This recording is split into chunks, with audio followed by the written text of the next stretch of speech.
माँ गायत्री, गुरुदेव और गुरुमाता के चरणों में वंदन। आप सब यहाँ जो सज्जन बैठे हुए हैं, आपके हृदय बिंदु में बैठे हुए, और भगवान नाम को मैं कोटि कोटि नमन करता हूँ। सबसे पहले आप सबका आभार बहुत बहुत कि अपने व्यस्त समय में से आप समय निकाल करके यहाँ पधारे, और जैसा व्यासपीठ पर बैठे हुए और आपने गुरुदेव के रूप ही हैं आपने एक चीज़ बहुत अच्छी कही थी प्रारंभ में, जिसका सौभाग्य होता है वो ही अच्छे काम में शामिल हो पाता है।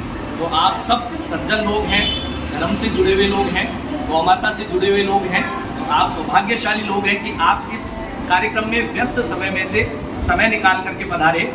मैं अपनी बात आगे बढ़ाऊं उससे पहले कहानी के माध्यम से अपनी बात को कहना चाहूँगा। सिकंदर का नाम सबने सुना, सब जानते हैं।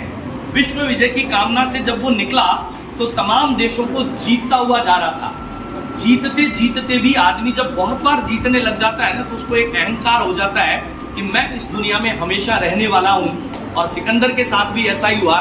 जब उसको लगा कि पूरा विश्व में जीतने जा रहा हूँ, तो अब तो मुझे जन्म जन्मांतर तक जीवित रहना चाहिए। उसने कहीं से सुना कि किसी गुफा में एक ऐसा जल है जिसे पीने से आदमी अमर हो जाता है।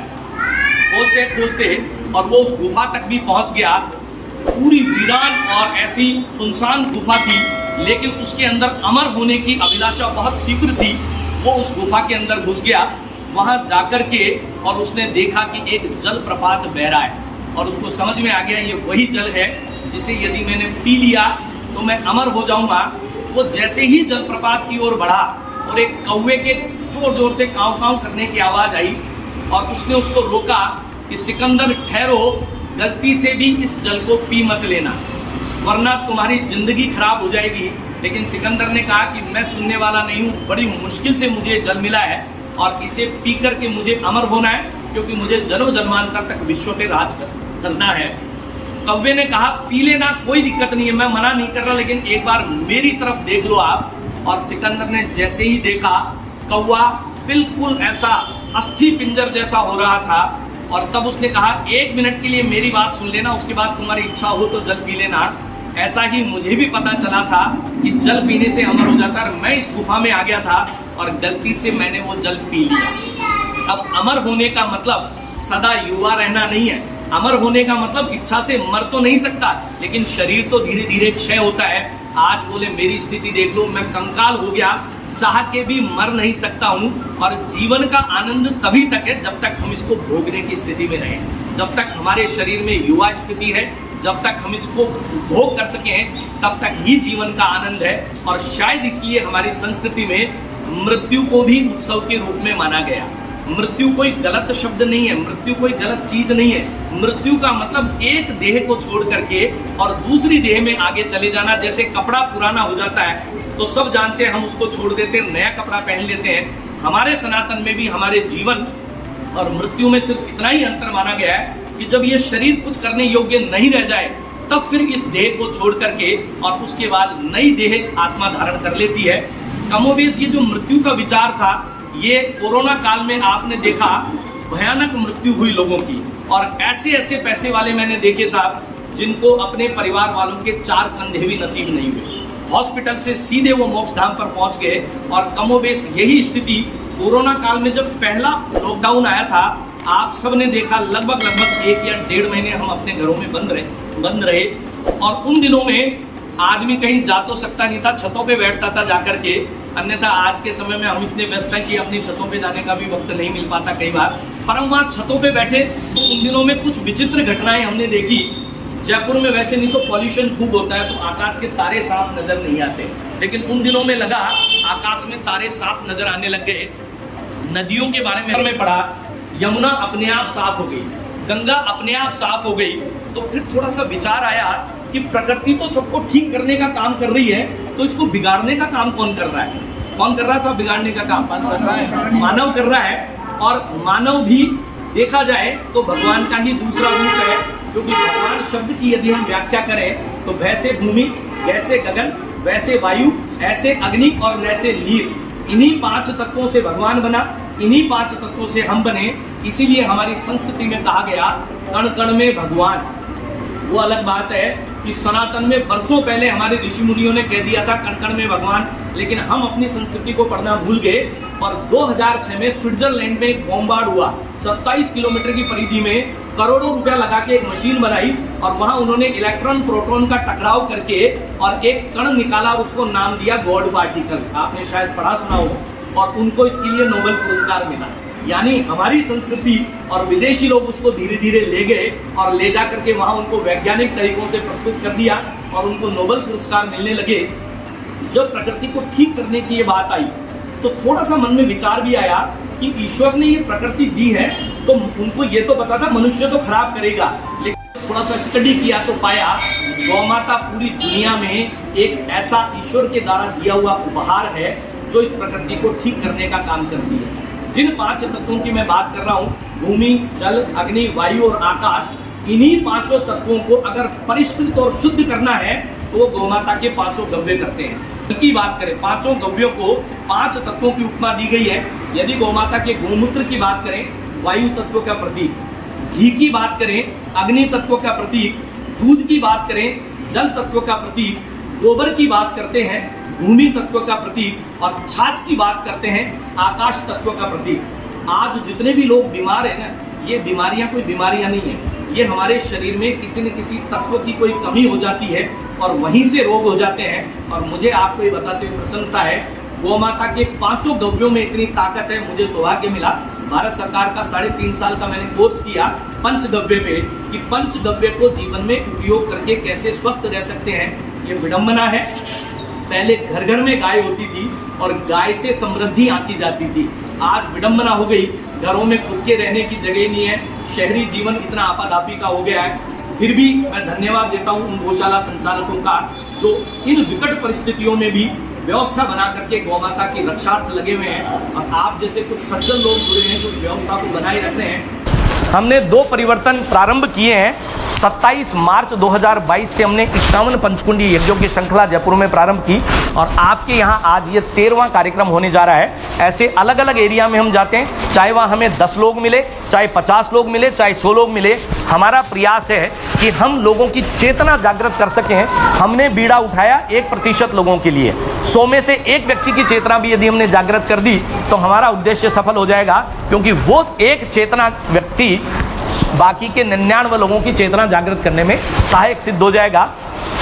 कोरोना में जब हमने ये देखा कि प्रकृति इस तरीके से अपने आप को ठीक कर रही है और अगर नहीं भी हो पाए तो गौमाता उसमें सहायक होती है। साहब, हम गौमाता को क्या पालेंगे?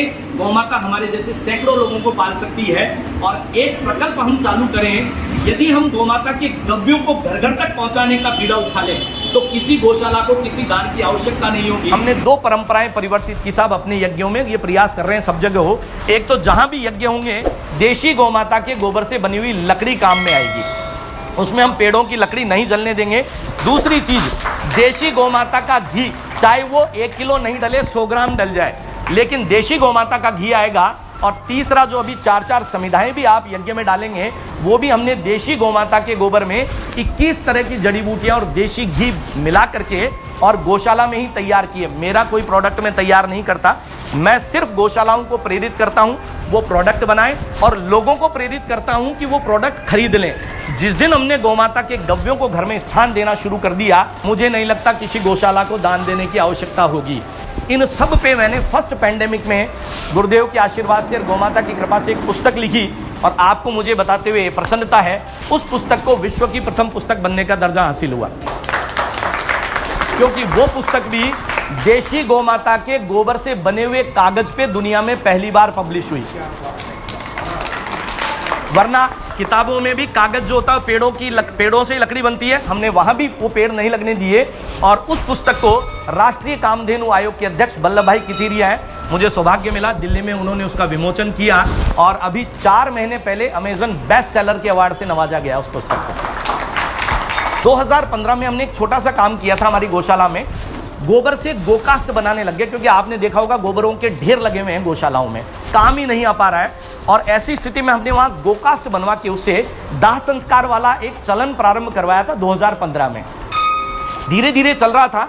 2020 में और सेकंड पेंडेमिक जब आया हमारे मोक्ष धामों पर चांदपोल और आदर्श नगर जैसी जगह पे कतारें लगी और टोकन दिए गए। बड़े बड़े शहरों में आपका जब नंबर आएगा, जब अंतिम संस्कार कर दिया जाएगा, मन में पीड़ा उठी। जीते जी तो हम लाइनों में लगते ही हैं, मरने के बाद भी लाइन में लगना पड़ेगा। आज तो जैसे तैसे लकड़ियां मिल गई, कल को लकड़ियां ही नहीं मिलेगी तो क्या हम अपना अंतिम संस्कार करना बंद कर देंगे, जो 16 में से एक महत्वपूर्ण संस्कार है। और वहीं से ईश्वरीय प्रेरणा से गोबर की लकड़ी से एक अपर ग्रेड हमने ली। और पराली, आपने शब्द सुना होगा, पंजाब और हरियाणा में बहुत जलाई जाती है। यहाँ वो पराली का रूप है सरसों, सोयाबीन, मूंगफली के छिलके, ये सब एग्रीकल्चर वेस्ट कहलाते हैं, एक्सट्रैक्ट जिसे जानवर खाता नहीं है। और किसान की मजबूरी है, यदि उसको जमीन में दबा दे तो जमीन को बंजर बनाती है, तो किसान की मजबूरी है उसको जलाना। अब दो चीजें पैरेलल जल रही थी हमारे भारत में। एक तो जल रही है पराली जिससे भयंकर प्रदूषण होता है, और एक चीज और जलती है पेड़ों की लकड़ी। 2 करोड़ पेड़ प्रतिवर्ष काट करके केवल इसलिए जला दिए जाते हैं क्योंकि अंतिम संस्कार संपन्न करना है। अब चूंकि हमारे सनातन से जुड़ा हुआ मुद्दा है तो इसको हम डिनाई नहीं कर सकते, लेकिन मैंने जब स्टडी किया, पढ़ा चीजों को, तो पता चला अग्निदाह का विधान है, लकड़ी से हो ये कहीं नहीं लिखा हुआ। पहले लकड़ी बहुत थी, लोग कम जाते थे तो इसलिए सहज था, लेकिन सेकंड पैंडेमिक में आपने देखा जरा सा रेशियो डेथ का बढ़ा और लाइनें लगनी शुरू हो गई। और वहीं से गुरुदेव की आशीर्वाद से, गौ माता के आशीर्वाद से ये प्रेरणा मिली और ऐसी एक लकड़ी निर्मित हो गई पूरे विश्व में पहली बार, जिसे हमने गौ में समिधा नाम दिया। समिधा का मतलब आप लोग जानते होंगे, हवन करने योग्य लकड़ी। जयपुर में लगभग 250 से 300 अंतिम संस्कार पिछले दिनों इसी लकड़ी से हमने करवाया। 3 महीने के अंदर अंदर हमारी फाइल सैंक्शन हो गई नगर निगम से। नगर निगम में हमने फाइल लगाई क्योंकि जब तक वहां हमें जगह नहीं मिलती, कांटे हमें हाथ नहीं रखने देते। वो 3 महीने के अंदर वो फाइल सैंक्शन हुई और 3 महीने के अंदर अंदर उन्होंने 11 मोक्षधाम हमें पायलट प्रोजेक्ट के रूप में सरेंडर कर दिए। अब वहां पर कार्य होने जा रहा है और ऐसे 11 मोक्षधामों पर कमरा बनाने के लिए सरकार ने जगह हमको फ्री दे दी है। बोर्ड वहां लगा दिया जाएगा, उस पर लिख दिया जाएगा कि कीमत तो इस लकड़ी की ये है, आप सक्षम हैं तो दे जाएं और सक्षम नहीं है तो हमारी ओर से भेंट है, लेकिन पेड़ों की लकड़ी जलाना बंद कर दीजिए। भेंट स्वरूप, इच्छा हो तो दे जाएं, कोई डिमांड नहीं होगी। और मुझे आपको ये बताते हुए प्रसन्नता है, जब इस प्रकल्प को हमने भारत सरकार में अप्लाई किया तो भारत सरकार का एक स्टार्टअप इंडिया मिशन का आपने नाम सुना होगा। स्टार्टअप आजकल बहुत चल रहे हैं। भारत सरकार के स्टार्टअप इंडिया मिशन में इस मिशन का चयन हुआ और MNIT हमारा टेक्निकल पार्टनर है उसमें। MNIT में हमें ऑफिस प्रोवाइड करवाया गया। अब चूंकि हम 51 पंचकुंड यज्ञों के माध्यम से जयपुर में जब ये जा रहे हैं जन जन तक, 2 संकल्प हम लिवा रहे हैं। हमने एक संकल्प पत्र अभियान प्रारंभ किया। तो किसी भी कार्य को बेहतर तरीके से करना है तो संकल्प लेना आवश्यक होता है, ताकि आप प्रतिबद्ध हो जाते हैं कि मैं उस कार्य को बेहतर तरीके से करूंगा। 2 में से एक संकल्प तो ये, आज से आप यहां तय करके जाएं, अपने घर में नित्य प्रति कोई भी एक गोगव्य का अनुपालन करेंगे। तो आप जिस दिन गोगव्यों का घर में अनुपालन करना प्रारंभ कर देंगे, निश्चित मानिए, मेरा ये मानना है, वो हमारा गोधन भी बच जाएगा, हमारी गौशालाएं भी संरक्षित हो जाएगी, हमारा किसान भी संरक्षित हो जाएगा। और कहां से ये प्रोडक्ट मिलेंगे, वो जैसे जैसे आप गौमय परिवार से जुड़ेंगे। सेकंड जो संकल्प है, पहला संकल्प हमें समझ में आ गया, क्या लेना है, नित्य प्रति घर में किसी एक गोगव्य का अनुपालन। दूसरा जो हमने संकल्प लिया, जहां भी लकड़ी जलती दिखे, क्योंकि लकड़ी की कमी रही तो देखो आपने क्या विडंबना हुई, उस लकड़ी का विकल्प भी हमने दे दिया। और गौ में समिधा भी, यज्ञ में भी आप देख रहे होंगे गोकाष्ठ से आप यज्ञ करेंगे। इसी गोकाष्ठ का लास्ट ईयर की होली, इस होली से अभी जो गई है उससे पहले वाली होली पे हमने व्यापार मंडल, आप जैसे जनप्रतिनिधि और नगर निगम के साथ मिलकर के हमने एक इनिशिएटिव लिया था और एक एक्सपेरिमेंट किया। केवल 7 दिन का इनिशिएटिव चलाया था भाई साहब, वो अपन सबने मिलके 750 से ज्यादा जगह पे जयपुर में गोकाष्ठ से होली का दहन हुआ। हमारा बड़ा उत्साहवर्धन हुआ कि लोगों ने, लास्ट में पता चला 7 ही दिन थे, गोकाष्ठ ही खत्म हो गई थी और पूरा ही नहीं कर पाए हम डिमांड। इस बार हमने 15-20 दिन पहले अभियान चलाया और आपको मुझे बताते हुए प्रसन्नता, 2000 से ज्यादा स्थानों पर गोकाष्ठ से होली का दहन हुआ। यानी हमें एक चीज तो समझ में आ गई, लोग परिवर्तन को स्वीकार करने के लिए तैयार हैं, बशर्ते परिवर्तन लाने के लिए किसी को प्रयास करना पड़ेगा। और गौमय परिवार ने जो ये प्रयास किया, मुझे आपको बताते हुए प्रसन्नता है। वैसे तो लगभग 2.5 साल हो गए मुझे इस अभियान में लगे हुए, पर अब आप लोगों तक पहुंचने के लिए हम 6 महीने साल भर से निरंतर प्रयास, और इसलिए एक अपर ग्रेड की लकड़ी बनाई। वो पराली जिसे किसान खेतों में जला रहा था, हमने उसको खरीदना शुरू कर दिया, तो किसान को पैसा मिलना शुरू हो गया। गौशालाओं में जो गोबरों के ढेर लग रहे थे, हमने वो खरीदना शुरू कर दिया और उससे गौशालाओं को पैसा मिल गया। और उसमें ये जो हवन सामग्री अभी आप डालेंगे, ये हवन सामग्री हमने मिला दी। तो वो अपने आप में हवन करने योग्य लकड़ी हो गई। और उससे जब 250 से 300 संस्कार जयपुर में सक्सेसफुली करवाए तो भारत सरकार ने इसको मान्यता दी, राजस्थान सरकार ने मान्यता दी, और अब धीरे धीरे आप जैसा जनसमूह उसको अपनी मौन स्वीकृति दे रहा है, अपनी सर्वसम्मति दे रहा है। इन दोनों संकल्पों को पुनः दोहराने के बाद मैं अपनी बात समाप्त करूंगा। पहला संकल्प हम ले लें कि नित्य प्रति अपने घर में किसी न किसी गोगव्य का अनुपालन करें, और दूसरा, आप जहां भी लकड़ी जलती दिखे, इसके लिए हमने एक ऐप बना दिया। अभी आपको पैम्पलेट भी दे देंगे, उसमें पूरी जानकारी है। ऐप, चूंकि मोबाइल का जमाना है, सब कुछ आजकल मोबाइल पे ही है, ऑनलाइन बच्चा भी जानता है। हमने इसका ऐप बना दिया। कभी घर में गमी हो भी जाए तो मोबाइल से ही फ्यूनरल बुक होंगे, आपको एक नंबर अलॉट हो जाएगा, आप वहां जाकर के दिखा देंगे, पहले से व्यवस्था होगी। और उसके बाद वो बोर्ड आपके लिए भी होगा कि आप सक्षम हैं तो पैसे दे जाएं, और नहीं सक्षम है तो हमारी ओर से भेंट। लेकिन क्या करना है साहब, पेड़ों की लकड़ी, क्योंकि ये पेड़ों की लकड़ी किसी और के लिए नहीं, हमारे लिए नहीं, तो हमारे बच्चों के लिए बचा जाए। क्योंकि सेकंड पैंडेमिक में हमने देखा, मैंने बड़े बड़े करोड़पतियों को पैसे जेब में लेके घूमते हुए देखा, सिलेंडर नहीं मिला तो 2 मिनट भी ऑक्सीजन नहीं मिली तो वो यहीं से ही चले गए साहब, सब पैसा यहीं रखा रह गया। तो अब प्रयास हम सबको मिलकर करना है। अकेली सरकार भी कुछ नहीं कर पाएगी, अकेला गौमय परिवार भी कुछ नहीं कर पाएगा।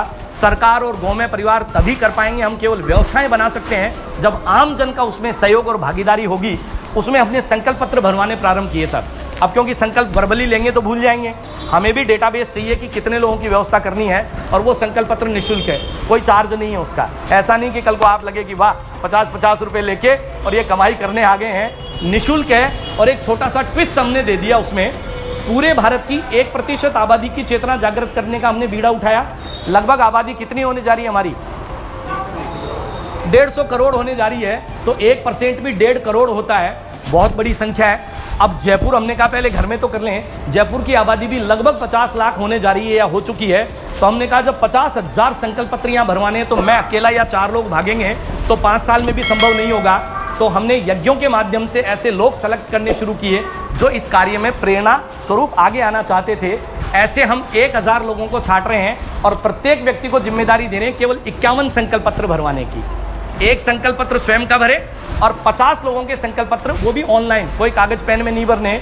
आपने इतने धैर्य से इस बात को सुना और मुझे इतना समय दिया, इसके लिए बहुत बहुत आभार। एक बार गायत्री परिवार का भी मैं आभारी हूँ कि आपके सहयोग से और ये 51 पंचकुंडीय यज्ञ हैं, ये जयपुर में संपन्न हो रहे हैं। और स्थानीय आयोजक के रूप में भाई साहब दिनेश जी गौड़ साहब, दिनेश जी भाई साहब का, अजय जी भाई साहब का और आपकी टीम का पूरी का मैं आभारी हूँ कि आपने अपने प्रयासों से हमारे इस कार्यक्रम के 13वें कार्यक्रम को सफलतापूर्वक संचालित किया। मैं पुनः आप सबका एक बार धन्यवाद अदा करूँगा कि आपने इतने धैर्य सुना। जय गौ माता, जय गोपाल।